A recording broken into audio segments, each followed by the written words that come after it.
Oke, saya saya baca dan belajar Christian teologi itu dari versi filosofi. Saya juga baca Muslim teologi itu.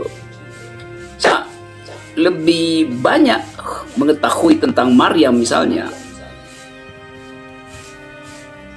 di dalam Quran daripada di dalam Bible. Lebih lengkap pengetahuan, ya, bukan soal keyakinan itu, pengetahuan uraian terhadap Maryam dan posisi Maryam di dalam Quran dibandingkan dengan Bible.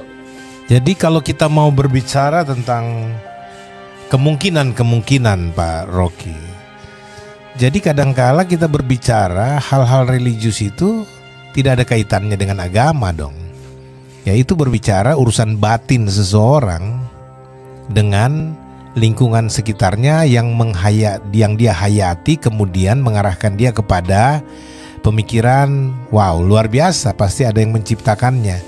Nah, kalau misalkan nih orang berkata bahwa Yesus ini pertengkaran ini polemik teologis juga dalam kekristenan, Pak Rocky juga pasti tahu itu. Jadi bahwa ada orang berkata bahwa sebagian berkeyakinan bahwa Yesus datang bukan untuk mendirikan agama. Yesus datang bukan untuk mendirikan gereja-gereja organisasi seperti sekarang ini. Tapi Yesus datang untuk membangun jalan ke sorga. Ini makna teologisnya. Untuk mengembalikan manusia kepada semacam tatanan awal penciptaan, rancangan awal penciptaan mereka. Sehingga yang dibangun sebenarnya adalah jalan hidup, the way of life, untuk orang bisa kembali kepada sang penciptanya melalui Yesus. Sehingga ucapan-ucapan yang mengatakan agama tidak menyelamatkan, gereja tidak menyelamatkan, ya, tapi percaya kepada Yesus dalam pengertian yang lebih hakiki, menjadi seperti Yesus, mengikuti pola hidup Yesus, akan membawa mereka kepada kekekalan.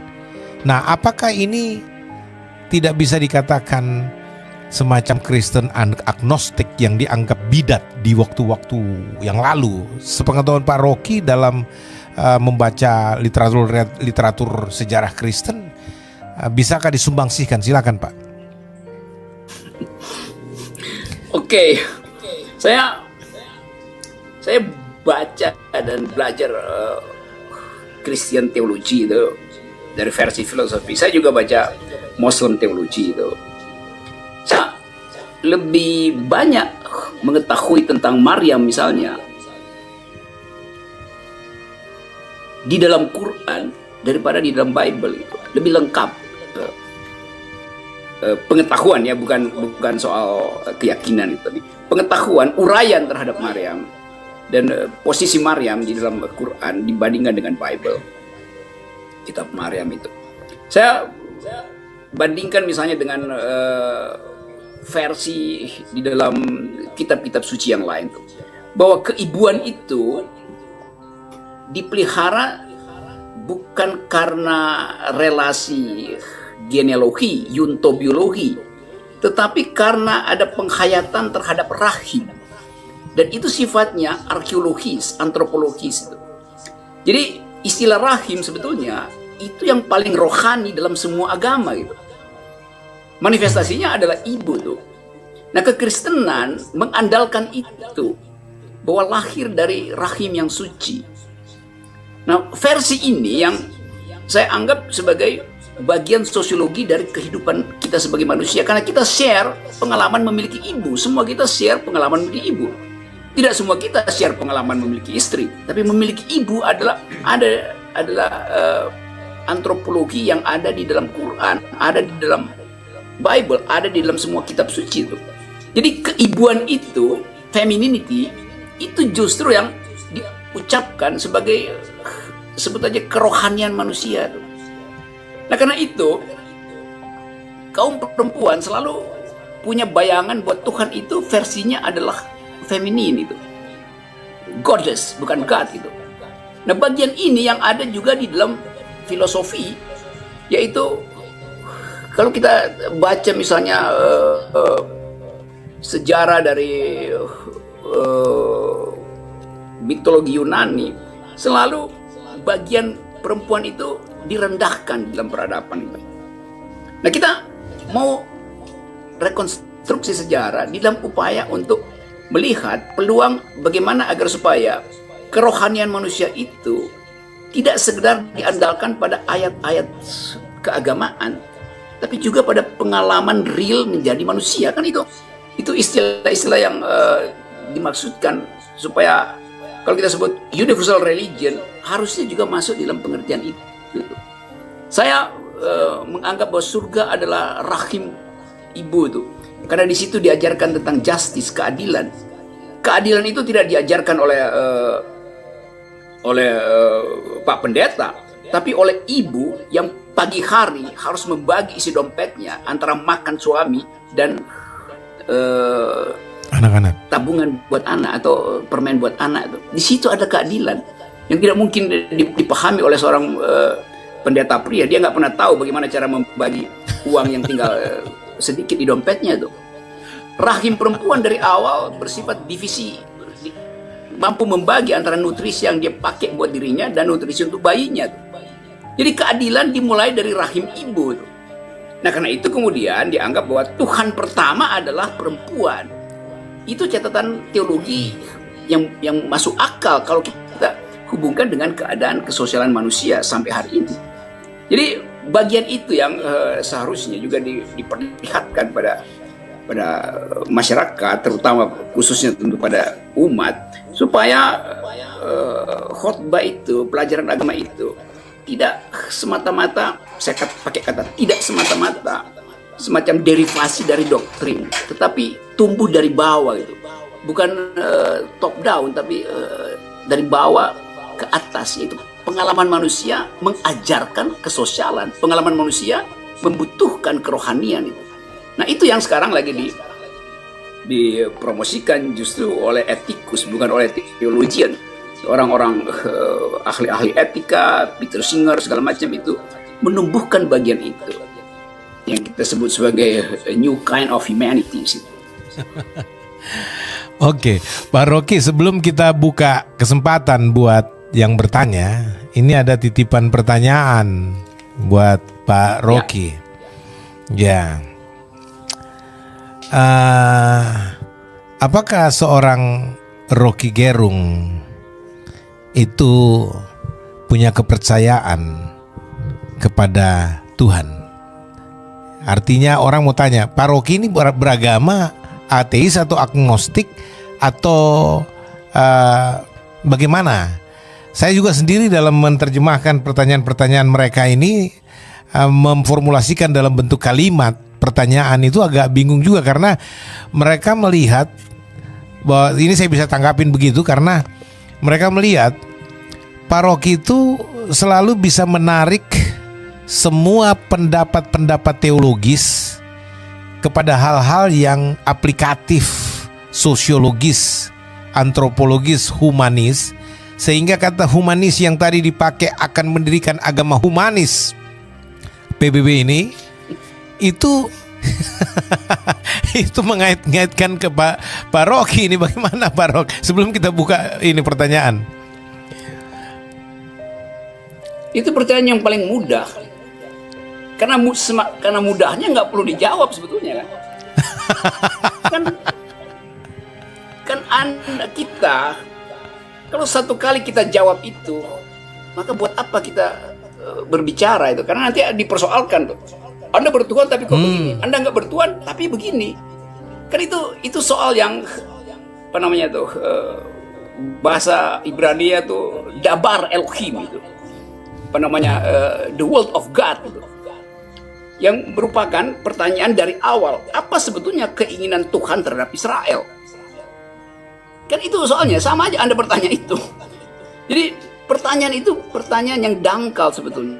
Anda bertuhan apa tidak? Anda kalau enggak apa konsekuensinya? Kalau iya apa konsekuensinya itu? Sebetulnya itu bisa dijawab, tetapi saya selalu menganggap setiap jawaban nanti ada evaluasinya itu. Dan orang kasih predikat berdasarkan jawaban terhadap pertanyaan konyol itu. Lain kalau itu ditanyakan dalam keadaan eksistensial, mungkin orang menganggap iya. Kan soal kita sebetulnya menanyakan sesuatu hanya untuk memberi rasa aman pada si penanya sebetulnya. Kan itu problem psikologinya tuh. Ngapain dia bertanya soal itu? Dia mau dapat rasa aman dengan jawaban saya itu. Nggak ada, itu tidak kasih poin pada kehidupan pertanyaan semacam itu. Yang mesti kita tanyakan adalah ya mungkin karena itu ingin akan menimbulkan grouping situ dalam semua soal. Oh iya, itu grouping benar. Karena mungkin mereka seorang yang penggemar Pak Rocky, lihat Pak Rocky punya orang yang cerdas, pinter, ya, terus ingin kepercayaannya Pak Rocky apa sih? Apakah sama dengan saya atau tidak? Nah, grouping itu sudah dijawab. Nah, tapi Pak Rocky katanya Anda harus berani mengaku. Ya. Tapi ini lagi ada dari saya punya staff mengatakan ada pertanyaan, Pak Rocky mestinya berani dong mengaku bertuhan atau tidak, dan dia Kristen atau Katolik atau Islam atau agnostik atau ateis. Nah, itu merupakan bisa semacam mengaku. nilai. Saya bisa mengaku itu. Saya bisa mengaku. Kalau mau ditanya, saya bisa mengaku sekarang. Yang saya mau tahu, yang bertanya siapa itu? Ini catatan, dia nggak mau kasih tahu nama sih. Nah, justru itu. Jadi ngapain itu kan? Ya. Ya, oke. Kalau gitu saya berikan aja kesempatan itu minta. Kan pertanyaan yang kayak orang main truth gitu kan. Dia simpan truth, tapi dia ajukan call supaya dia tahu truthnya yang pegang siapa itu. Kan ya, saya ngerti saya soal-soal semacam itu saya hafal itu. Teknik bertanya semacam itu. Kalau diputar, seharusnya orang itu kalau akalnya tajam, dia bisa ambil kesimpulan itu. Buat apa bertanya? Jadi buat apa ada uraian? Kalau itu sebaiknya ditanyakan di awal supaya saya nggak perlu terangkan soal-soal semacam ini kan. Jadi kadangkala orang mau menguji sesuatu hanya karena rasa tidak aman dirinya. Jadi orang yang bertanya sebenarnya tidak aman dengan keyakinan dirinya sendiri. That's logic. Okay. Assalamualaikum warahmatullahi wabarakatuh. Kita ketemu lagi di channel Hati Rakyat. Sebagaimana kita telah melihat dan mendengarkan sebuah cuplikan video yang begitu menarik dan mengundang perhatian, tentu saja hal-hal seperti ini memberikan kita sebuah pemahaman baru bagaimana berdialog dengan baik dan benar.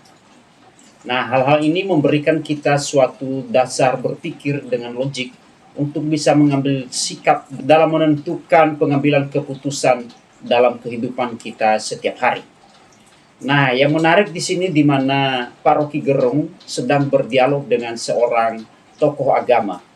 Nah, tentu saja hal-hal seperti ini sangat baik untuk kita pelajari dan untuk kita bisa ambil sebagai pembelajaran bagi kita, di mana dialog ini begitu adem, begitu sejuk ya, di mana Pak Rocky Gerung memberikan pendapatnya dan begitu dihargai oleh tokoh agama tersebut. Ya, jadi hal ini yang membuat suatu dialog berjalan dengan baik karena bisa memandang sebuah perspektif dari kacamata masing-masing. Kedua tokoh ini saling menghormati apa yang menjadi perspektif dari lawan dialognya mereka masing-masing. Dan hal itu mereka tidak menjadikan suatu perdebatan yang begitu sengit.